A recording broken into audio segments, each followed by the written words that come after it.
Now, I was going through my videos trying to get one to put out for you guys. I know it's been a little while. I'm on vacation right now, and so been busy and really haven't had a lot of time to do this. But I actually tried this video once and was kind of happy with it, but my camera ran out of memory and died. I don't remember when it did it, so it ended up losing quite a bit of it. And I remade the video, and I wasn't. It kind of started after I'd already got obviously through that one part. So what I'm trying to tell you is when this starts up, there's already going to be a head on the one side. I have no trouble putting that head on. It gives me no issues at all. And after talking to the owner when he came and picked the truck up, which has already been a couple of months ago or better, he said that the Chevrolet dealership up in north of me pulled the head on the passenger side, and it's the one that I had trouble with the threads. So you're going to see that coming up. So anyway, like I said, keep that in mind, and while you're doing this, and then or while you're watching this, is that it's just I don't even remember what I put on this video. That's what's bad, or on the ones coming up, because like I said, I was really aggravated. The camera ran out, and then I missed that entire sequence of putting that head on, and then when I had trouble with this one, I wasn't real happy. So anyway, that's what's happening. Well,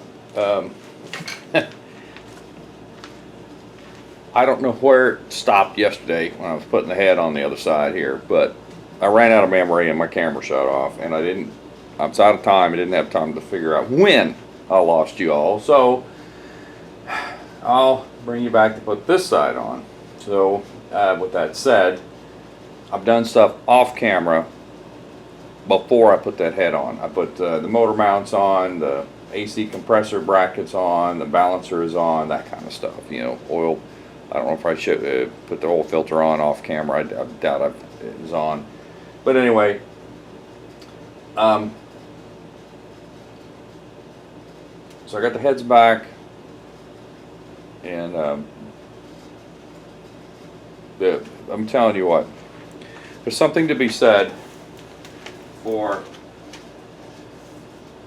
I mean, my machine shop guy, he's in his, I think he's 73 or 4 or something like that, and he does not like. By the way, it actually says front, so keep that in mind.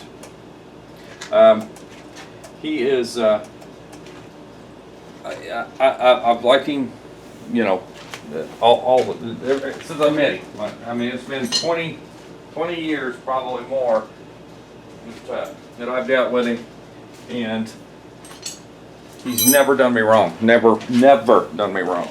And it's hard to say for companies, but he is. He doesn't like this kind of stuff. He don't like the Gen 3s, 4s. I've said that before. He doesn't have anything really against him. He just is old school. He's, so set in his ways. I got it. Doesn't have a computer. He's got a flip phone. So those kind of guys, when you see what's going on and you see kind of how they are, you're going to get a lot better results if you do a few extra things. He will do a lot of extra things for you. And the last 2 or 3 builds I've done on these, he has hooked me up. And I'm talking hooked me up. So with that said, I took these heads in, didn't call him. I knew when I pulled that valve apart that this thing was garbage. And I was going to show you a picture here in a minute, because like I said, I put it on the film yesterday. I don't know where. I'm probably not even going to show that one. And I had to take these down. He got on them that day and called me and said that the valves looked really bad, the intake valves, and that his supplier could not get said intake valves. Neither one of his suppliers said they were out of stock. So I ordered them from Rock Auto and got the last 8 that were American made. This is what these things look like now. You got black intake valves. Well, I have trouble here. He surfaced it. He cleaned them up. Now, mind you, and well, I had to order them. Took a few days, of course, to get here. They show up at 9:30. I took them down there at about 10:15, and he called me at 3:30 and said these things were ready to go. and he was charging me $275.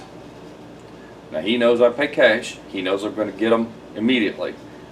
Now most machine shops would not charge the average person $275. I took him $300 cash. I pay cash. I get him that day that he calls. I don't let him ride around and, you know, they're sitting there in his way. When I took these down, I left the springs, of course. I mean, I left them together this way. That way the parts aren't scattered in a box all over. But everything else was pulled. I do that with the engine blocks. Anything you take to them, the less work they have to do, and the easier you are to get along with. And I'm telling you, sometimes it really pays off. In this particular case, I drilled the 2 bolts. I did them off camera because I had to get them down there immediately.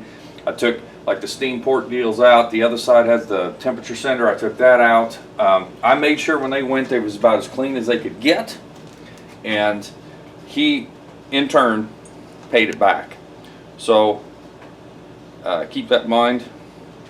And forgive my broken screen. I've had cell phones since 1996, 95, 96. I have never broke a screen.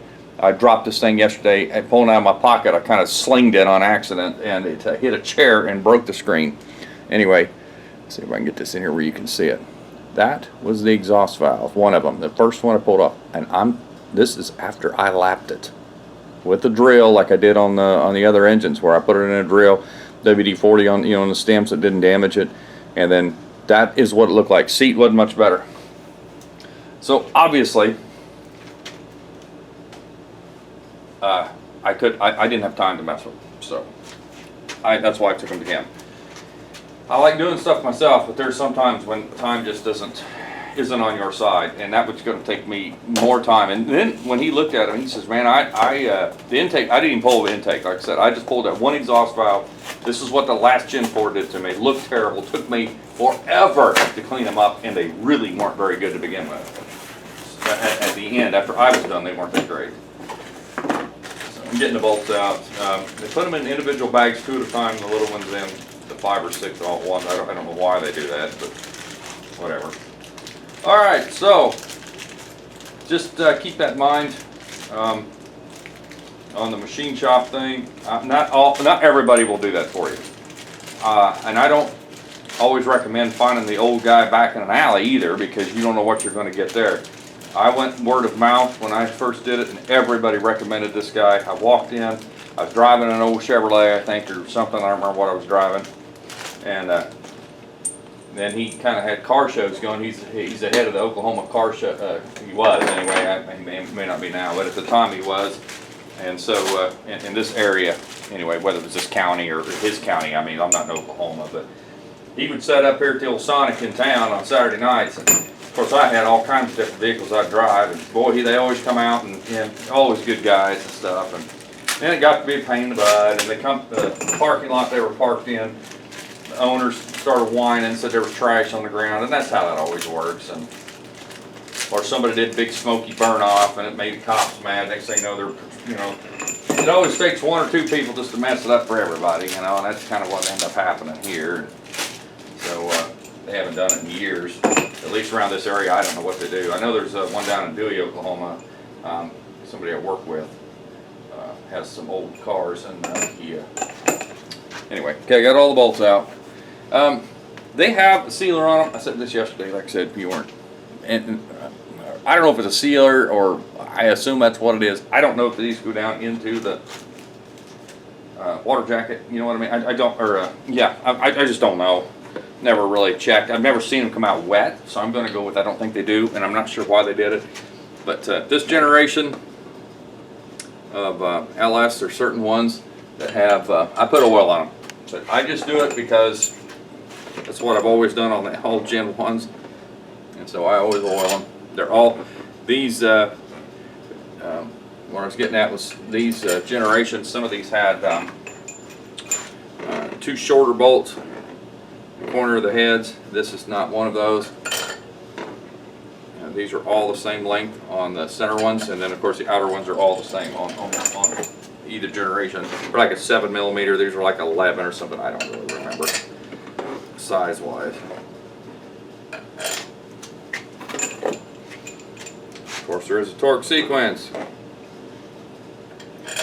And I put some oil on top of the cylinder head, or on the cylinders, pistons, before I put the heads on. That's why they're at an angle like this. They're up and down, plus it's easier to get to.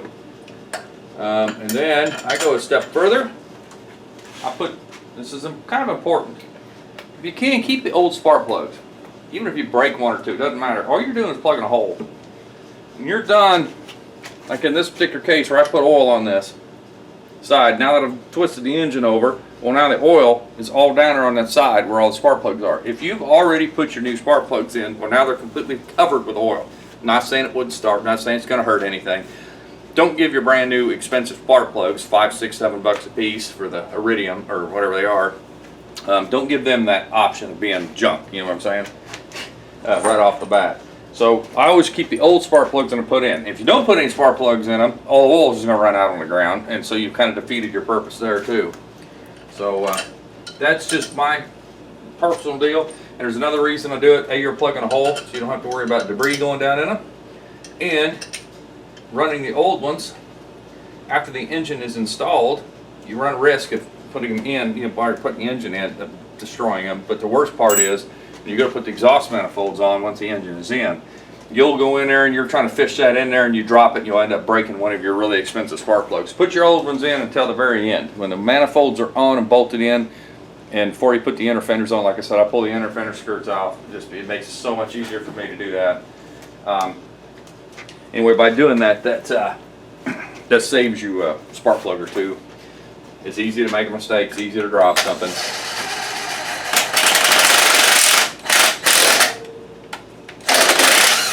I hate these. Look, easy, easy, easy. Just trying to run it down there a little bit.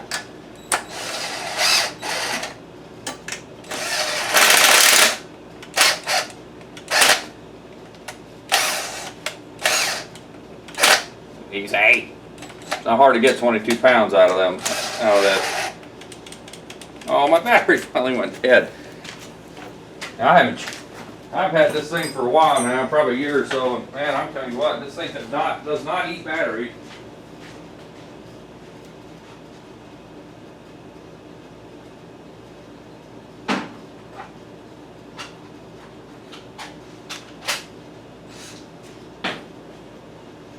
Charger still plugged in? Hey, it is.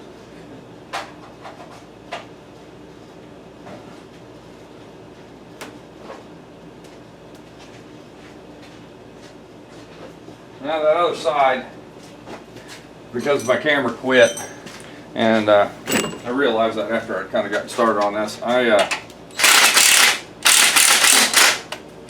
what it is that I usually take that stuff off. That sealer, I don't anymore. I just run it down. It gets a little hard. I take it loose, run it back down. I don't know really what that stuff's for. Otherwise, what I've had happen in the past, boy, I went down hard, is it doesn't,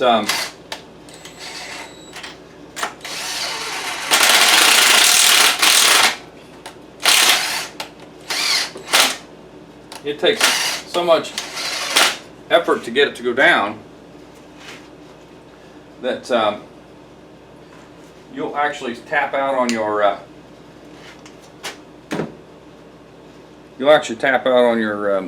your 22 pounds, and the bolt won't even be touching the head. My socket. You know what? I heard something fall yesterday when I was over there looking for something, and I bet you $5 it was that socket. Which means it could be anywhere. That's not good. I'm also, oh, there it is. No, it didn't fall. It's right where I left it. Idiot. My angle gauge quit. And yes, I called myself a hack. I don't know how many times yesterday, which you missed. I may still do it today. All right. Let's see. This is number one here. 22 pounds, all of them. We're not going to do these here yet on the outside. Those I started them, but I'm not going to do them yet. Okay, she set up 22 pounds. That's the first. There's one.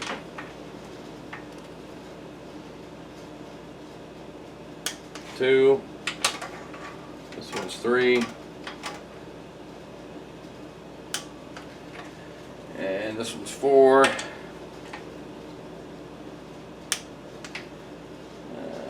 5 is up.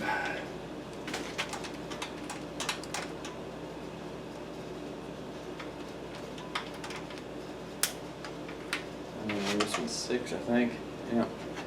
It gets really goofy from there. It's like 6 and 7 are next to each other. There's 6, 7, and then this one over here is 8, 9,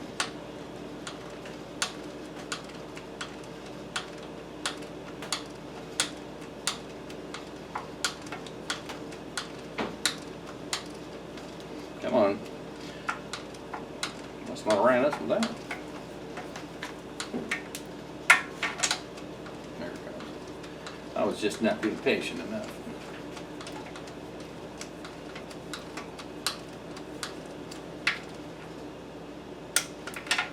9 and 10.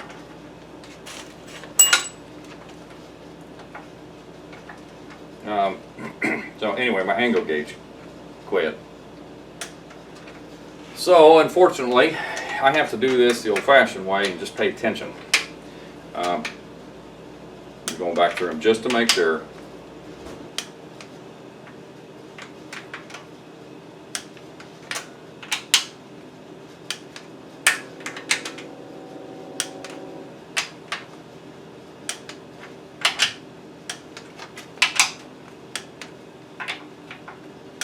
The outer ones are completely done.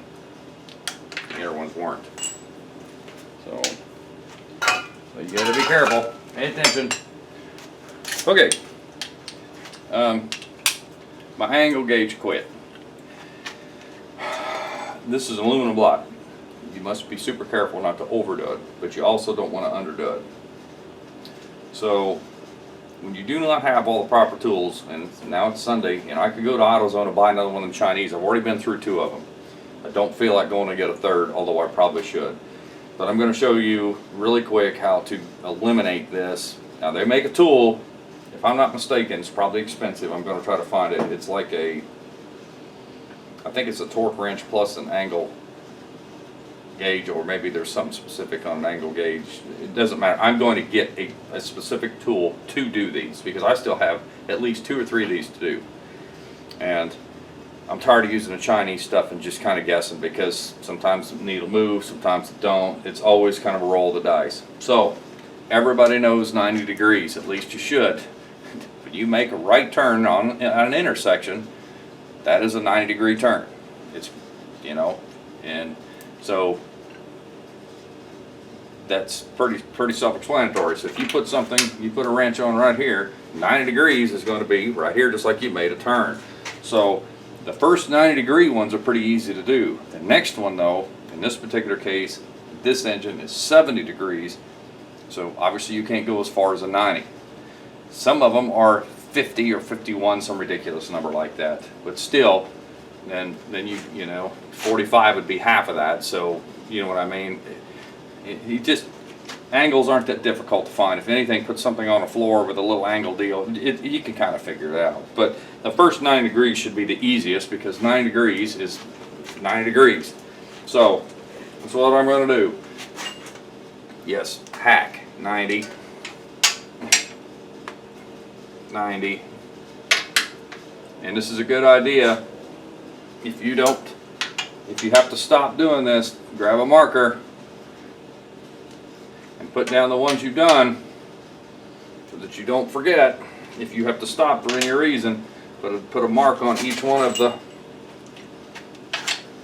Some of these are pretty easy to figure.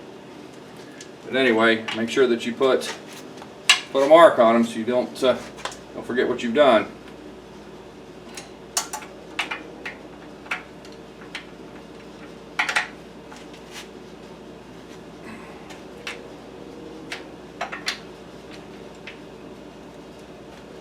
Alright, now I'm pretty sure All of them now have been done, and I'm not putting any pressure. I'm just making sure that none of them move past the 20-pound mark, if that makes any sense.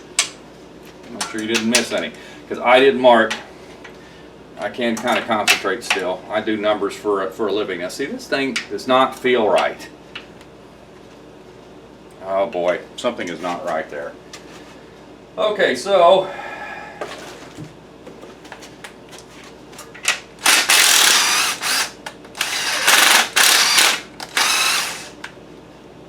something did not feel right with this. Seeing all that garbage gobbled up there at the bottom of it, and that's,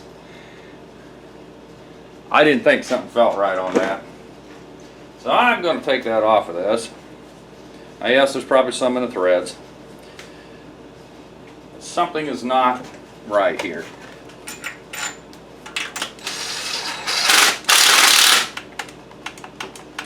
Oh no, the battery's dead on this one. It's been a while since I've actually used this machine. So let me run that back down just to make sure. I hope there's nothing wrong with that. With this head.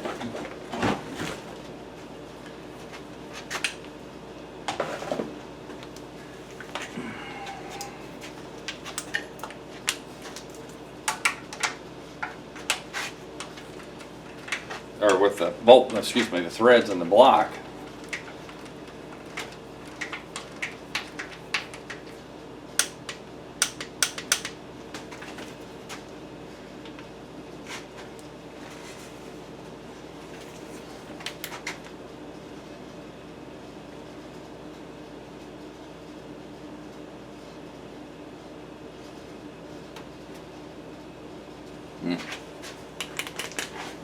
Appears to be down.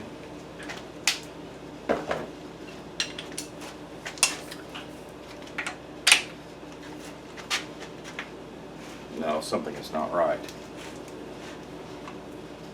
Oh no! Oh no! Oh no!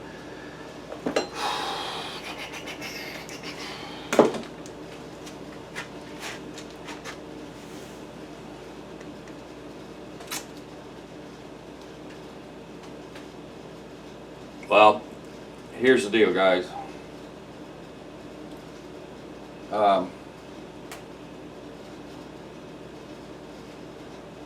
This head's been off before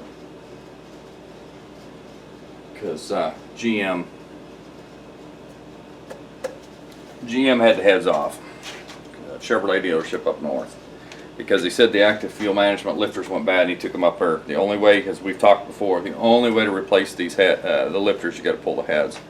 So these have been off before. The engine was not pulled, but it's pretty apparent we've got a problem.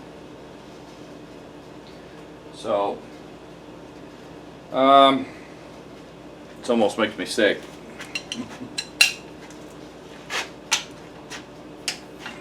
Unfortunately, guys, this is what happens sometimes.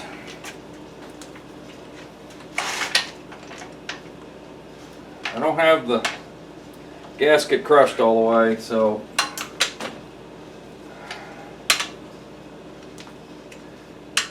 I'm going to reuse the head gasket because I've only got the one and it's never going through a heat cycle. But oh my goodness, it almost makes me sick.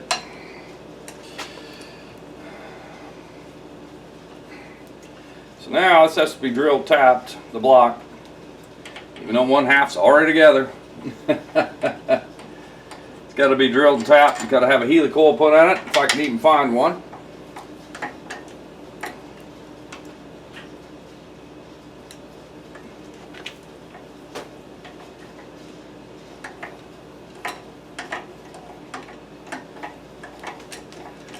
Oh my goodness, I knew something didn't feel right, but felt like it took it at first. That's why you always double check.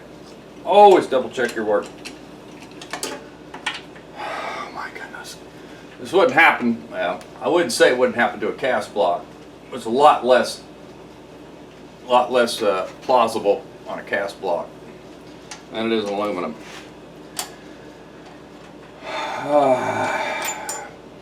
This thing has fought me from day one. I'm going to get a box together, put the bolts back in.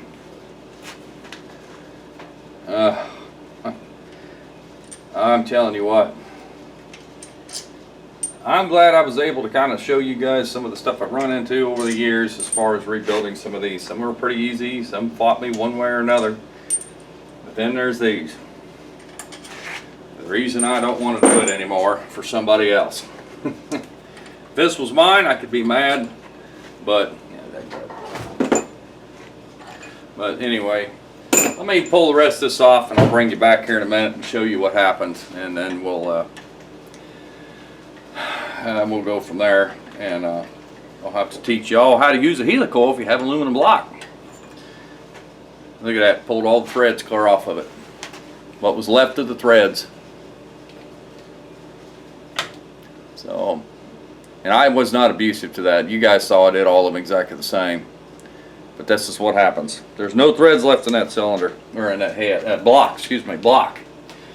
My first instinct when I first brought this in and saw the problems was to go buy a cast block, and I should have done it. I'll bring you back.